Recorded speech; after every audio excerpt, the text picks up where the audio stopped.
푸틴 러시아 대통령이 마침내 우크라이나에 러시아군 진입 명령을 내렸습니다. 전쟁이 현실화될지 긴장감이 최고조로 치닫고 있는데요. 푸틴 대통령이 베이징 동계올림픽 때 이미 시진핑 중국 국가주석에게 전쟁 결심을 알린 게 아니냐는 말들이 나오고 있습니다. 그 증거로 러시아가 중국의 대규모 가스 수출 계약을 올림픽 기간 중 체결했다는 뉴스를 들고 있습니다. 이와 똑같은 일이 2014년 크림반도 침공 때도 있었다는 점에서 설득력을 얻고 있습니다. 프랑스 24 등 외신에 따르면 지난 4일 베이징 동계올림픽 개회식에 참석한 푸틴 대통령은 시진핑 주석과의 회담 모두 발언에서 러시아가 100억 세제곱미터 규모의 천연가스를 매년 극동 지역에서 중국에 공급할 계약을 준비했다고 밝혔습니다. 이에 맞춰 러시아 국영가스 기업 가스프롬은 보도문을 내고 중국 석유천연가스공사와 연 100억 세제곱미터의 러시아산 천연가스를 극동 지역 가스관을 통해 중국에 공급하는 장기 계약을 체결했다고 발표했는데요. 이는 1175억 달러에 이르는 초대형 계약으로 30년짜리 계약으로 알려졌습니다.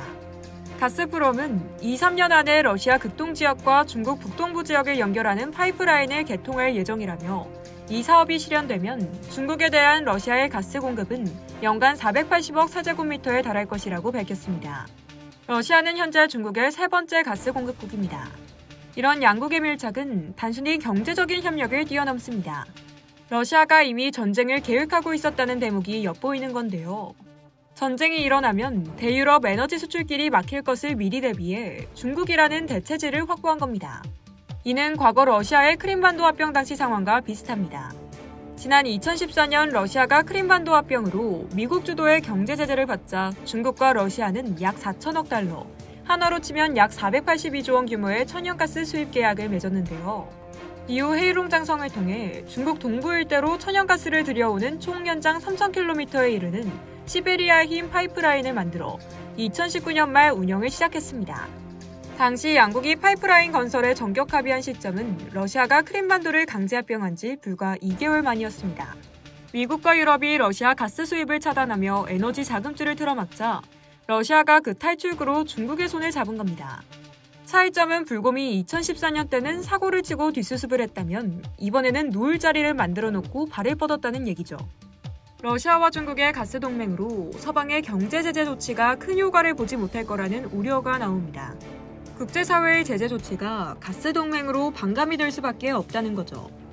조 바이든 미국 대통령은 지난 7일 올라프 숄츠 독일 총리와 정상회담을 가진 뒤 러시아가 우크라이나 국경을 넘는다면 노르트 스트림2는 더 이상 존재하지 않을 것이라고 말한 바 있습니다.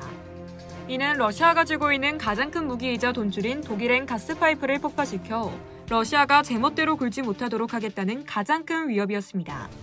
대신 미국의 시엘가스를 비롯해 전 세계의 천연가스를 모두 유럽으로 보내주겠다고 유럽을 안심시키기도 했습니다. 여기에 일본도 동참을 선언했죠.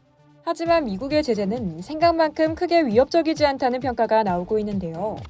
심지어 국제사회의 제재 조치가 미국 시엘가스의 위상을 더 높여준 게 아니냐는 얘기도 있을 정도죠. 가스를 중심으로 해석되는 러시아-우크라이나 전쟁은 이쯤 되면 전쟁이 정치 행위의 연장이라는 말이 무색할 정도입니다. 이상 여의도TV였습니다.